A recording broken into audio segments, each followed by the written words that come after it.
नमस्कार। 24 की खबर देखना आप शुरू कर चुके हैं। मैं आपके साथ कमल कौशिक। 2024 में जो इलेक्शन होने जा रहा है उससे पहले कई बानगी ऐसे देखी जा रही है जिससे यह अंदाजा लगाना मुश्किल नहीं है कि अब एडी चोटी का जोर हर पार्टी लगा रही है। वो जानते हैं कि 2024 का नतीजा उनके लिए आने वाले 5 साल के लिए सुखद आनंद भरा होगा, लेकिन इन सब के बीच जो समय बचा है 2024 से पहले, इसमें तैयारी पूरी तरह से करनी है और कोई कसर छोड़ी तो फिर खामियाजा 5 साल तक भुगतना पड़ेगा। विपक्ष में रहकर विपक्ष वाले सत्ता में आने का सपना देख रहे हैं और सत्ता वाले चाहते हैं कि फिर से एक बार वो सरकार बना ले। ये सब कुछ इतना आसान नहीं है, लेकिन जो बयान सामने आ रहे हैं, जो नीति निर्धारण हो रही है, जो रणनीति बनाई जा रही है, उसके बारे में आपको जानना जरूरी है, क्योंकि आप ही तो हैं जो सरकार बनाते हैं। इसलिए चलिए शुरुआत करते हैं 24 की खबर की, आज की पहली अहम खबर के साथ। कांग्रेस पार्टी की बात करें तो कांग्रेस पार्टी में इन दिनों लग रहा है कि एक मुद्दा तो बड़ा बना लिया गया है और वो है स्पेशल सेशन का। अब कांग्रेस की संसदीय दल की अध्यक्ष सोनिया गांधी ने भी प्रधानमंत्री नरेंद्र मोदी को एक पत्र लिख ही दिया और पत्र लिखकर यह कह दिया है कि संसद का विशेष सत्र आपने यानी कि सरकार ने विपक्ष से बिना किसी पूर्व यानी कि कोई चर्चा नहीं की और आपने ये सत्र बुला लिया। और ये भी कहा गया इस पत्र में कि सत्र के एजेंडे की जानकारी भी किसी को नहीं है, ना विपक्ष को है, सत्ता पक्ष को है तो कोई बताने वाला नहीं है। बस चर्चाओं का दौर शुरू हो रहा है, कयास पे कयास लगाए जा रहे हैं। कोई कह रहा है कि ये सत्र वन नेशन वन इलेक्शन को लेकर है, कोई कह रहा है कि यूनिफॉर्म सिविल कोड को लेकर ये सत्र बुलाया गया है, कोई कह रहा है कि किसी बड़े मुद्दे पर चर्चा करनी है देश के सामने, इसलिए सत्र बुलाया गया है। इसलिए अब ये पत्र काफी चर्चा में बना हुआ है। राजनीति में इसकी चर्चा तो होनी ही थी, लेकिन इसके उत्तर बात कांग्रेस के अध्यक्ष मल्लिकार्जुन खड़गे की। INDIA गठबंधन को लेकर कांग्रेस काफी उत्साहित नजर आ रही है। सत्ता पक्ष का कहना है कि ये तो यूपीए का नाम बदलकर INDIA कर दिया गया, इसमें अलग क्या है। लेकिन जो बैठकों का दौर अब शुरू हो गया है अलग रणनीति के साथ, तो अलग अपने आप को दिखाने के लिए कांग्रेस पार्टी भी और गठबंधन में मौजूद बाकी दल भी कोशिश कर रहे हैं। विपक्षी नेताओं की बैठक मल्लिकार्जुन खड़गे ने अपने आवास पर बुलाई, जिसमें INDIA गठबंधन के कई नेता शामिल रहे हैं। तस्वीरों में देखा जा सकता है जहां पर लोकसभा चुनाव के लिए संयुक्त चुनाव प्रचार करने पर भी जोर दिया गया है। आप जानते हैं कि वो कोऑर्डिनेशन कमेटी भी अपना काम करने वाली है, लेकिन उससे पहले ये बैठक इसलिए भी अहम थी क्योंकि कांग्रेस पार्टी की भागीदारी INDIA गठबंधन में बहुत ज्यादा दिखाई जा रही है। मल्लिकार्जुन खड़गे के कंधों पर जिम्मेदारी कांग्रेस को जिताने की भी है, इंडिया यानी कि INDIA गठबंधन को सक्सेस करने की भी है। इन दोनों में सफलता हासिल होगी या नहीं, ये तो आने वाला वक्त बताएगा। अब बात करेंगे सांसद संजय राउत की, जो कि शिवसेना उद्धव ठाकरे को लेकर अपनी ओर से प्रचार अपनी जुबानी तो करते हैं, लेकिन अपने अंदाज के लिए जाने जाते हैं। इंडिया गठबंधन को लेकर एक बार फिर से उन्होंने जानकारी दी और उन्होंने कहा कि एक समन्वय समिति बनी है जिसमें 13 सदस्य हैं। एक कैंपेन कमेटी भी बनाई गई है। 13 सितंबर को एनसीपी प्रमुख शरद पवार अपने दिल्ली आवास पर समन्वय समिति की बैठक लेने जा रहे हैं। कोऑर्डिनेशन कमेटी बनी है, उसमें 13 मेंबर हैं। एक कैंपेन कमेटी बनी है, उसमें भी सभी मेंबर लगभग आ चुके हैं। 13 तारीख को शरद पवार साहब ने उनके दिल्ली के निवास स्थान पर कोऑर्डिनेशन कमेटी की एक मीटिंग होस्ट की है और हम सब लोग उस मीटिंग में शामिल हो गए। अब ये मीटिंग चलती रहेगी और उसका ऊपर हम आगे जाएंगे, उसके आगे जाएंगे। संसद के स्पेशल सेशन को लेकर कांग्रेस पार्टी की तैयारी क्या है? क्या कांग्रेस पार्टी स्पेशल सेशन में जाएगी? क्या वहां पर मुद्दे जनता के उठाए जाएंगे? क्या सरकार के साथ चर्चा होगी? सवाल कई थे, जवाब अब जयराम रमेश देते नजर आए। एक प्रेस कॉन्फ्रेंस बाकायदा की गई है और पार्टी की रणनीति को लेकर भी थोड़ी जानकारी तो दे ही दी गई है। अब उनकी तरफ से एक अहम जानकारी ये दी गई है कि जो स्पेशल सेशन होने जा रहा है उसमें कांग्रेस पार्टी भाग लेगी, कोई बहिष्कार नहीं होगा, बल्कि जनता के मुद्दे उठाने के लिए अब कांग्रेस पार्टी के नेता भी तैयार दिखाई देंगे और सत्र के दौरान बोलते भी नजर आएंगे अगर मौका दिया गया। इंडिया पार्टी के लोकसभा में और राज्यसभा में सारे फ्लोर लीडरों की बैठक हुई और उस बैठक में भी चर्चा हुई कि ये विशेष सत्र में इंडिया पार्टी की ओर से क्या रणनीति होनी चाहिए।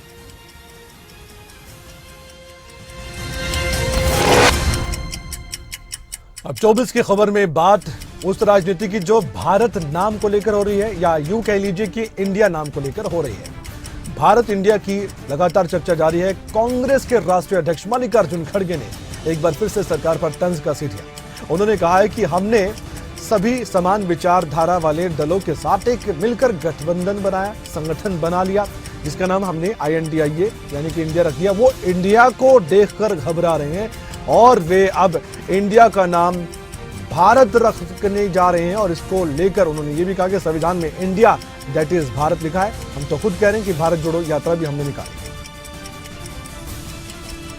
को देखते ही वो घबरा रहे, अरे अब इंडिया छोड़ दो, भारत नाम रोको, तो भारत नाम रखने के लिए आ रहे हैं। संविधान में है इंडिया मीन्स भारत, ये दोनों शब्द। इंडिया बनाम भारत की सियासी लड़ाई में BSP सुप्रीमो मायावती खुद अब आगे आई हैं। उन्होंने अपनी ओर से प्रतिक्रिया जाहिर की है। मायावती ने प्रेस कॉन्फ्रेंस कर इस मामले पर बीजेपी के साथ साथ विपक्षी दलों को भी आड़े हाथों लिया है।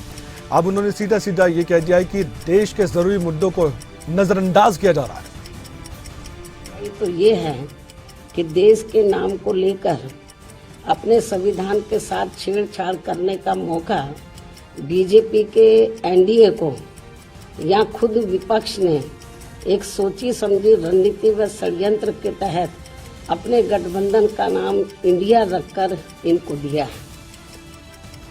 या फिर ये कहा जाए ये सब कुछ सत्ता पक्ष व विपक्ष की अंदरूनी मिली भगत से हो रहा है, इसकी भी आशंका है। ये भी एक आम चर्चा है जिसकी जितनी भी निंदा की जाए वह कम है। भारत शब्द को लेकर और देश के नाम को लेकर देश भर में सियासी घमासान मचा हुआ है। इस लेकर जम्मू कश्मीर के पूर्व मुख्यमंत्री और NC नेता उमर अब्दुल्ला ने भी अपनी ओर से मोदी सरकार पर जमकर निशाना साधा। उन्होंने साफ तौर पर यह कहा है कि बीजेपी को अगर हमारे गठबंधन के नाम इंडिया से दिक्कत है तो हम गठबंधन का नाम बदल लेंगे, हमारे लिए देश बड़ा है। बैंक ऑफ इंडिया का नाम बदलेगा। इसरो जिन्होंने अभी चंद्रयान का कामयाब मिशन पूरा किया, क्या उसका नाम बदलोगे? IIT, IIM, कितने ऐसे इदारे हैं जिनका आपको नाम बदलना होगा। अगर सिर्फ गर्ज ये है कि ऑपोजिशन की पार्टियों ने अपना नाम इंडिया रखा है तो फिर हम अपना ही नाम बदल देंगे। हम मुल्क को मुसीबत में नहीं डालना चाहते, हम मुल्क को तकलीफ में नहीं डालना चाहते। हम मुल्क के खर्चे बढ़ाने के लिए यहाँ नहीं आए हैं बल्कि कम करने के लिए आए हैं। अगर हमें जरा सा भी ये इशारा मिले।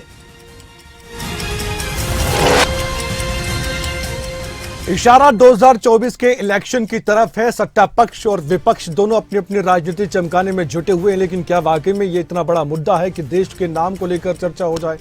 मायावती कह रही कि नजरअंदाज मेन मुद्दों को किया जा रहा है। शिवराज सिंह चौहान मध्य प्रदेश के मुख्यमंत्री, लेकिन इनके कंधों पर जिम्मेदारी ये भी तो है कि इनको किसी भी तरह से अपनी पार्टी को फिर से सत्ता में मध्य प्रदेश में भी लाना है। बड़ी परीक्षा है। ऐसे में इंडिया वर्सेस भारत के विवाद में इन्होंने भी अपनी तरफ से प्रतिक्रिया जाहिर कर दी। शिवराज सिंह चौहान ने यह कहा है, भारत तो भारत है, पहले भी था, अब भी है, आगे भी भारत ही रहने वाला है, इसमें किसी को क्या दिक्कत होनी चाहिए। एक बार हम सुनवाना चाहते हैं शिवराज सिंह चौहान का बयान। आगे इंडिया और भारत को लेकर सर किस तरह से आप देखते हैं, क्या देखते हैं सर? भारत तो भारत है, पहले भी था, है और भारत ही रहेगा। सामने आ गया इंडिया और भारत को लेकर सर किस तरह से आप देखते हैं, क्या देखते हैं सर? भारत तो भारत है, पहले भी था। और वही बात राजस्थान के मुख्यमंत्री की करें तो अशोक गहलोत एक किसान सम्मेलन में राजस्थान के दौरे पर थे और यहां पर प्रचार प्रसार लगातार जारी है। गहलोत ने एक बड़ा बयान दे दिया है। उन्होंने ये कह दिया है कि विपक्षी पार्टियां बेशक इंडिया गठबंधन को बनाकर आगे बढ़ रही हों, लेकिन साथ ही उन्होंने सत्ता पक्ष पर निशाना साधते हुए कहा कि वे घबरा गए। कांग्रेस अध्यक्ष मल्लिकार्जुन खड़गे की उन्होंने खास भूमिका इसमें बताई है कि ये सब कुछ अगर एकजुट हुए तो इसमें मल्लिकार्जुन खड़गे का बड़ा हाथ है। इंडिया नाम का गठबंधन बनने से हर कोई प्रभावित हुआ है। सुनवाते हैं क्या कुछ कहा गया। मुख्य रूप से मैं चाहूंगा हर खड़गे साहब को सुने, जिन्होंने कांग्रेस अध्यक्ष बनने के बाद में देखिए आप आज जो महागठबंधन बना है विपक्षी पार्टियों का, उसमें बहुत बड़ी भूमिका खड़गे साहब की रही है। आप सोच सकते हैं इंडिया नाम का गठबंधन बनने से ही। अब आप जानते हैं कि G20 से संबंधित रात्रि भोज के निमंत्रण को लेकर जो पत्र सामने आया था उसमें राष्ट्रपति द्रौपदी मुर्मू को प्रेसिडेंट ऑफ भारत जैसे लिखा गया था। उसके बाद ये विवाद आगे बढ़ा।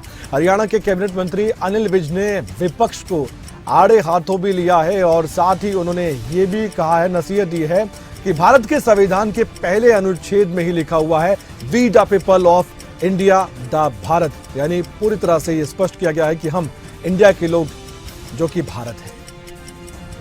भारत के संविधान के पहले अनुच्छेद में ही लिखा हुआ है we the people of India that is Bharat, यानी हम इंडिया के लोग जो कि भारत है, यानी जिसका नाम भारत है, पूरी तरह से स्पष्ट किया गया है। अब अगर किसी का कोई प्रचलित नाम और है और असली नाम कोई और है तो असली नाम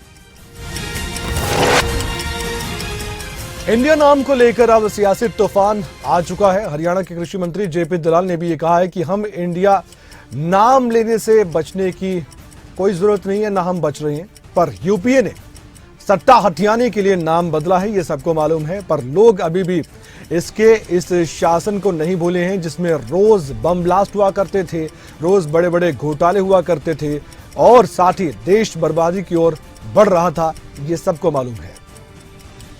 भारतवर्ष बहुत पुराना देश है, अंग्रेजी में इसको इंडिया कहते हैं, लेकिन लोगों को गुमराह करने के लिए यूपीए के जो मेंबर थे गठबंधन के सदस्य, उन्होंने इंडिया नाम रखा है। ये कोई भी समझदार आदमी इसका समर्थन नहीं करेगा। राजनीतिक पार्टी को इस तरह से देश की भावना के साथ जोड़ के वो सत्ता हथियाना चाहते हैं। भारत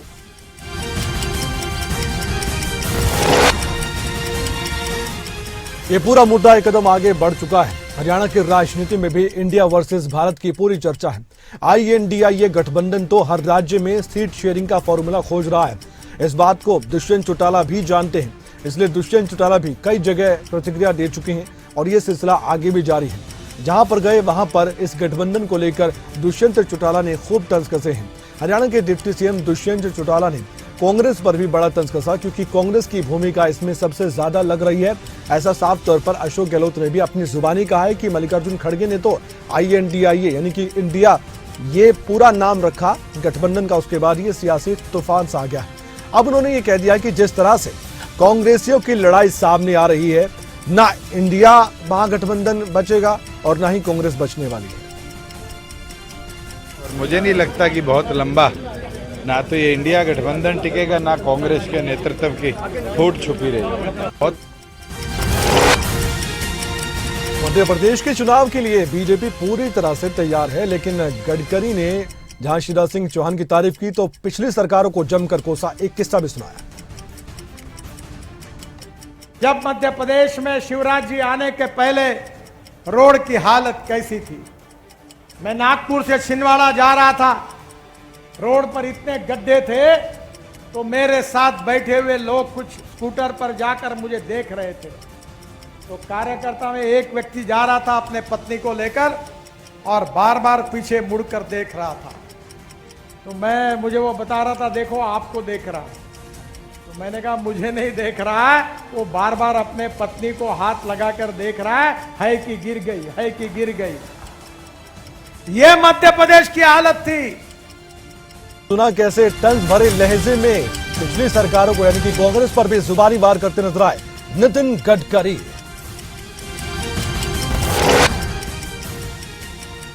अब बात हरियाणा के मुख्यमंत्री मनोहर लाल की, क्योंकि लगातार जनसंवाद के कार्यक्रम हो रहे हैं, लेकिन 2024 को लेकर ये जनसंवाद कार्यक्रम बहुत जरूरी अहम है। मुख्यमंत्री मनोहर लाल ने एक्शन भी दिखाया और लोगों को सौगातें भी दी। एक किस्सा अब लगातार लोगों के सुर्खियों में है। ये स्पोर्ट्स अवार्ड देता गांव के स्टेडियम में सामान वही देते हैं, ठीक है। स्पोर्ट्स DSO आए हैं, DSO भाई डीएसओ आए क्या नहीं? कौन है डीएसओ? नाम क्या उसका? डीएसओ का नाम क्या है? आया नहीं ना? है रस्ते में, मतलब ठीक है, डीएसओ को सस्पेंड करके छुट्टी करते हैं। डीएसओ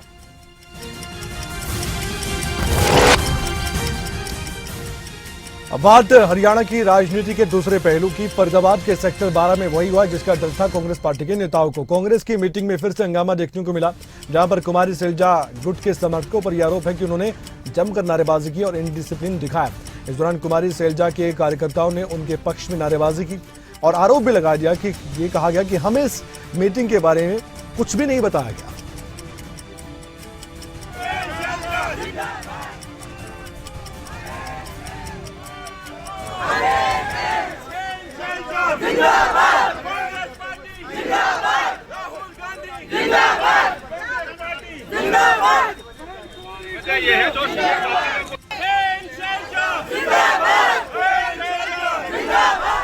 तो ये तस्वीरें जब सामने आई तो उसके बाद कांग्रेस नेताओं ने जरूर इस पर सफाई तो दी, लेकिन ये तस्वीरें तो कई जगह से सामने आ चुकी है। अब क्या एक्शन होगा, देखने वाली बात है।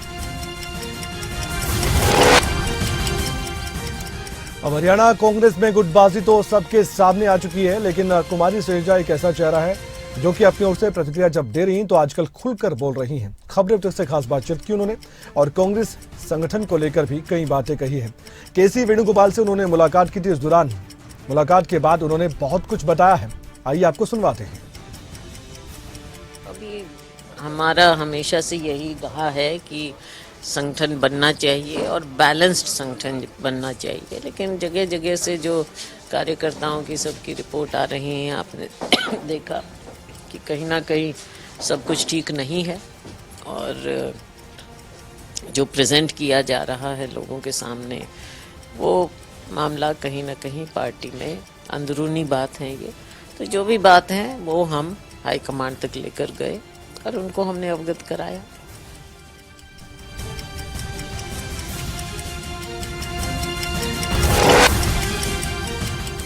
हरियाणा कांग्रेस में गुटबाजी के बाद कांग्रेस के विधायक भी प्रतिक्रिया दे रहे हैं। कांग्रेस के विधायक शमशेर सिंह गोगी को ऐसा लगता है कि ये कार्यकर्ताओं का जोश था। हर कार्यकर्ता चाहता है कि उनका नेता आगे आए, उनको पूरी तवज्जो मिले, इसलिए ऐसे नारेबाजी की जा रही। लेकिन साथ ही उन्होंने तंज कसा कांग्रेस के प्रदेश अध्यक्ष उदय भान पर और ये भी कहा कि उन्हें अपनी एक पहचान बनाने की जरूरत है। आइए सुनवाते हैं असंध के विधायक ने इस गुटबाजी पर अपने शब्दों में क्या कहा। उदय भान जी को अपने आप को पीसीसी प्रेसिडेंट के तौर पे सामने लाना होगा ताकि वर्कर को विश्वास हो भी हमारी बात सुनने वाला कोई प्रेसिडेंट है। उनकी आइडेंटिटी ये है कि वो भूपेंद्र सिंह हुड्डा के मैं कुछ नहीं करता, आप समझते हो ना, लोग भी समझते हैं, इसी वजह से ये शोर मचते। तो प्रेसिडेंट मीन्स प्रेसिडेंट, इशारे पर काम कर रहे हैं। मैं कुछ नहीं करता। मैं कहता हूँ उसको सोनिया जी ने इतने विश्वास से प्रेरित मौका मिल गया कांग्रेस के विरोधियों को। इनेलो के विधायक अभय चौटाला ने जब प्रेस कॉन्फ्रेंस की तो कांग्रेस का जिक्र भी किया। इस गुटबाजी पर कांग्रेस को नसीहत भी दी और सियासी निशाना भी साधा। अभय चौटाला का यह कहना था कि धीरे धीरे कांग्रेस खत्म होने जा रही है और इसके पीछे की वजह यह है कि ये वो वाली कांग्रेस नहीं रही जिसमें डिसिप्लिन हुआ करता था। एक बार सुनवाते हैं अभय चौटाला का बयान। कांग्रेस को सख्त निर्णय लेना चाहिए इनके खिलाफ, इन सबको पार्टी से बाहर कर देना चाहिए। जिस पार्टी के अंदर आप मान के चलो किसी भी संगठन में अगर डिसिप्लिन नहीं होगा वो संगठन आगे नहीं बढ़ सकेगा, वो खत्म हो जाएगा। आज कांग्रेस कमजोर होने का कारण सबसे बड़ा यही है कि उनकी संगठन में जो है वो डिसिप्लिन नहीं था जो पुरानी कांग्रेस में था। इसकी वजह से आज कांग्रेस खत्म होती जाए। हरियाणा राजनीति में बलराज कुंडू अक्सर सक्रिय रहते हैं। अब हरियाणा में एक और पॉलिटिकल पार्टी लॉन्च करने का सपना देखने वाले बलराज कुंडू ने ऐलान कर ही दिया। मैम से निर्दलीय विधायक बलराज कुंडू ने अपनी नई पार्टी का ऐलान करते हुए कई बातें भी कही हैं। इसमें उन्होंने ये भी कहा कि आने वाले वक्त में वो रैली भी करेंगे, लोगों को इस पार्टी के साथ जोड़ेंगे भी। और गठबंधन के सवाल पर उन्होंने कहा कि वो आने वाले वक्त में जेजेपी या बीजेपी या कांग्रेस के साथ गठबंधन नहीं करेंगे। उनको यकीन है कि आने वाले वक्त में उनको कामयाबी मिलेगी। हरियाणा जन सेवक पार्टी का निर्माण किया है और एक जन सेवा के दृढ़ संकल्प को लेकर सपने लोगों के होंगे और प्रयास हमारा होगा उसको सच करने का। इस सोच के साथ इस राजनीतिक दल का गठन किया है। अब देखने वाली बात है कि बलराज कुंडू को आने वाले वक्त में कामयाबी मिलती है या सिर्फ निराशा।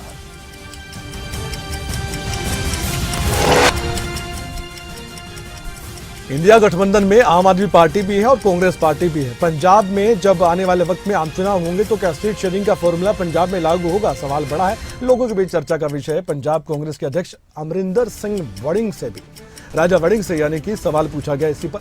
आम आदमी पार्टी से गठबंधन आप करने जा रहे हैं तो कितनी सीटों पर करेंगे? इस पर उन्होंने ये कह दिया कि अभी तक कांग्रेस और आम आदमी पार्टी के बीच में गठबंधन की कोई बात नहीं हुई है और ये सब सिर्फ और सिर्फ अफवाहें हैं। एक बार सुनवाते हैं राजा वड़िंग का इंपॉर्टेंट बयान। आम आदमी कह रही है कि हमने लड़ना, तो ये उनकी पार्टी है, उन्होंने अपनी बात रखनी है, हमने अपनी बात रखनी है, इसमें हमें क्या ऐतराज है? अभी जिस प्रकार की मेरे पास इंफॉर्मेशन है, जिस प्रकार कांग्रेस ने मेरे को कहा है, हम 13 की 13 सीटों पर तैयारी कर रहे हैं कि आपने अपने उम्मीदवारों के हमें कुछ ना कुछ नाम, कौन कौन से संभावित उम्मीदवार हो सकते। हिमाचल विधानसभा का मानसून सत्र 18 सितंबर से शुरू होने जा रहा है और ये मानकर चलिए कि हंगामा खूब देखने को मिलेगा। लेकिन सुखविंदर सिंह सुक्खू ने अभी से कह दिया है कि विपक्ष के नेता अपनी बात जरूर रखें, लेकिन विधानसभा में ये भी बताएं कि जो आज हिमाचल प्रदेश की स्थिति हुई है उसके लिए असल में जिम्मेदार कौन है। प्रदेश कर्ज में डूबा हुआ है, इसकी हालत किसने बनाई है, ये भी सवाल पूछा जाएगा और इसका जवाब पूर्व मुख्यमंत्री जयराम ठाकुर को ही देना है। उन्होंने ये भी कहा कि 7वें पे कमीशन लागू हमने कर दिया है और 10,000 करोड़ रुपए की देनदारियां बाकी है। विधानसभा का सत्र 18 से स्टार्ट हो रहा है। आप उसमें तथ्य रखिए, जिस प्रदेश की आर्थिक हालत को और जिस प्रदेश के कर्जे को हरेक प्रत्येक व्यक्ति पर चढ़ाया हो और जो प्रदेश कर्जे में डूबा हो, उसकी ऐसी हालत किसने बनाई है, इसकी जानकारी। हिमाचल प्रदेश में इन दिनों सेब बागवानों का मुद्दा खूब छाया हुआ है और यहां तक कि कांग्रेस की महासचिव प्रियंका गांधी वाड्रा ने भी इस पर अपनी प्रतिक्रिया जाहिर की है। सोशल मीडिया प्लेटफॉर्म पर उन्होंने कई बातें अडानी के खिलाफ कही हैं। बुधवार को ही बात है, आरोप लगाया गया है कि हिमाचल प्रदेश में अडानी समूह द्वारा सेब की खरीद का मूल्य जारी किए जाने से सेब बागवान किसान परेशान हैं। इस कारण ही सेब की जो पेटियां हैं वो पहले के मुकाबले 1/3 कम दामों में बिक रही है। अब ऐसे में सवाल तो उठना लाजमी है, लेकिन सेब बागवानों से जुड़े नेता क्या कुछ कहते हैं वो भी जानना जरूरी है।